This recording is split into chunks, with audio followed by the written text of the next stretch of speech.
Hey! Je m'appelle Gaëtan et bienvenue sur ma chaîne.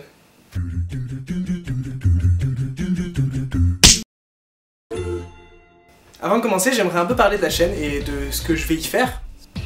Alors forcément, toi, de l'autre côté de l'écran, tu ne me connais pas forcément. C'est ma première chaîne où je parle face caméra en mode bonjour. J'étais intéressé par le booktube quand j'ai commencé à réfléchir à une chaîne YouTube, mais je me sentais pas forcément légitime de faire une chaîne booktube dans le sens où je n'ai pas lu énormément de livres, j'en ai lu beaucoup quand même, mais pas assez pour avoir une assez grande culture à mon sens. Par contre, étant étudiant en cinéma et surtout en scénario, je suis venu à l'idée de pourquoi pas mélanger les deux et pourquoi pas parler tout simplement des adaptations. Beaucoup de gens détestent les adaptations de livres, du coup l'idée de la chaîne est simple.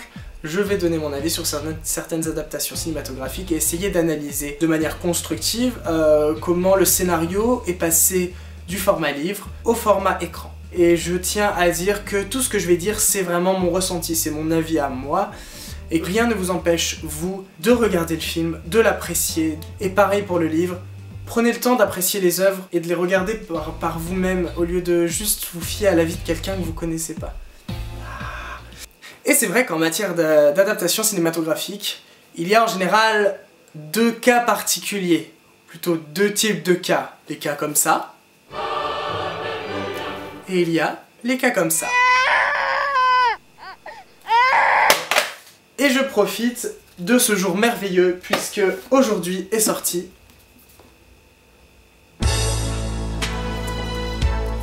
le livre que j'attends depuis toujours. Voilà, le deuxième tome de Magnus Chase, qui est la dernière trilogie de Rick Riordan. Rick Riordan, dont je pense faire une rétrospective, un de ces quatre, parce que c'est un auteur qui m'intéresse vraiment beaucoup, et je pense que ça peut être intéressant aussi de parler des auteurs. Bon. Et du coup, le superbe exemple que je vous ai donné, voilà, ce sera le sujet d'aujourd'hui. C'est ouf comment la démotivation m'envahit d'un coup dès qu'il s'agit de cette adaptation-là.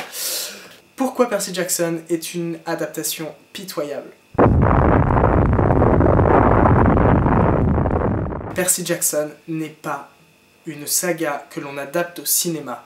Ce n'est pas parce que ça a eu du succès en librairie qu'il faut forcément en faire un film. Alors oui, quand je l'ai vu au cinéma et que j'avais je ne sais quel âge, je sais plus, 15 ans je crois, j'étais content, je trouvais ça super cool. Mais après quand j'ai lu le bouquin, je me suis dit waouh, mais où c'est qu'ils sont allés? Percy Jackson, malgré son caractère littérature adolescente, voire même littérature enfant, c'est une histoire très complète et très complexe. C'est quelque chose qui n'est pas... c'est pas une structure simple comme vous pouvez voir dans un film. Alors il faut savoir, pour ceux qui seraient novices, mais je pense que tout le monde le sait un petit peu, un film se structure en actes. Il y a 3 actes, le début, le développement et la fin. Pour ce qui s'agit d'un livre...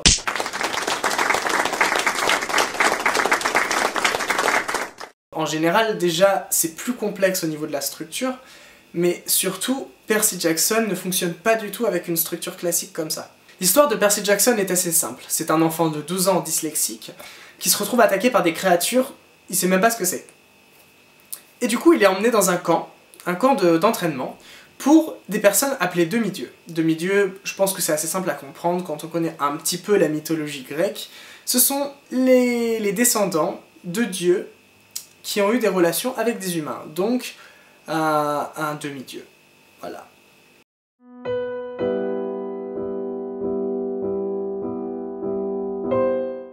Premier point, il faut savoir que dans le livre, sur leur chemin, nos héros croisent, sans déconner, au moins 20 personnages différents, des créatures, des dieux, des demi-dieux, vraiment tout et n'importe quoi. Il y a vraiment plein d'obstacles qui se dressent sur la route de Percy Jackson, Annabeth et Grover quand ils font leur traversée. Or, ils ont préféré faire un film sur 3 pauvres gamins qui vont chercher des bouboules magiques dans tous les États-Unis pour aller aux enfers et en revenir. Et leur quête principale se résume à quelque chose qui dans le livre ne fait qu'une scène. Point numéro 2, il n'y a rien qui va dans les personnages. Parce que le scénariste, je sais pas comment il s'appelle et j'en ai absolument rien à foutre. Craig Titley, il s'est amusé, il a pris les personnages de Rick Riordan, il les a mis à la poubelle, il a pris Harry Potter, Hermione et Ron. bam, on les met dans le même film. On prend les archétypes, c'est pas grave. Ça va pas, c'est pas possible. Du coup, on perd totalement le côté sensible de Percy Jackson, qui du coup est juste un type américain modèle de base. Le côté intéressant d'Annabeth, qui est intelligente, mais en même temps qui a du caractère. Enlevez, bye. Et on en parle du bouc là, qui passe son temps à essayer de pécho des meufs et à manger des canettes. Non. Le problème que posent ces personnages inintéressants, c'est que du coup, les enfants qui sont le public destiné à regarder ce film ne vont pas pouvoir s'identifier au film. Donc forcément, ils vont pas avoir envie de voir le 2. Et donc forcément, il y aura que 2 films. Et il y aura jamais de 3, parce qu'il y aura personne au cinéma. Voilà, c'est la triste vérité. Point numéro 3. Soyons francs. Le film numéro 1, c'est pas le meilleur film du monde, mais ça va. Quand on est tout petit, on peut le regarder. Le problème, c'est le 2. Le problème, c'est que... Non, c'est même pas le 2. Le problème, c'est le 1. Mais c'est à cause du 1 que le 2 est nul. C'est que le 1, qui est censé être les prémices de toute la saga, doit installer les éléments nécessaires pour que tous les autres se développent. Le problème, c'est que Percy Jackson 1 n'a jamais développé ces éléments-là. Je mentionnerai l'arbre de Thalia, je n'en dirai pas plus. Ceux qui l'ont vu et lu comprendront. Ceux qui l'ont pas vu, eh ben vous avez qu'à le regarder. Du coup, dans le 2, on nous met des séquences de flashbacks super chiantes, on nous met des séquences animées pompées sur Harry Potter et les reliques de la mort.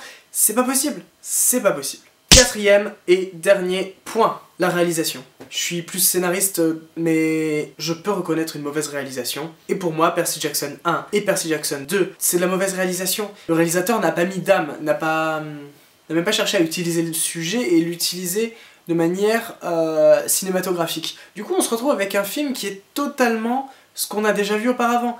Il y a carrément une scène où il y a un hélico qui filme et qui s'envole, et on voit les arbres, on voit le vent de l'hélico dans les arbres, et du coup ça fait tout bouger, limite il n'y a pas l'ombre de l'hélico qui s'éloigne, c'est trop...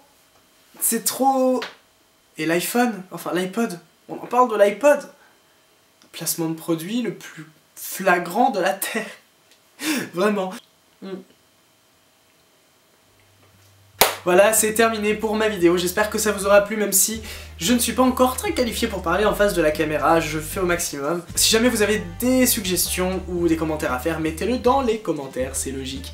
Si vous avez des noms de livres ou des noms de films à me conseiller, n'hésitez pas, et peut-être que je pourrais l'étudier, et pourquoi pas faire une vidéo là-dessus, ce serait avec grand plaisir. Je suis sur les réseaux sociaux, Facebook et Twitter, et si vous voulez soutenir un jeune youtubeur qui essaie juste de faire ses preuves, et ben...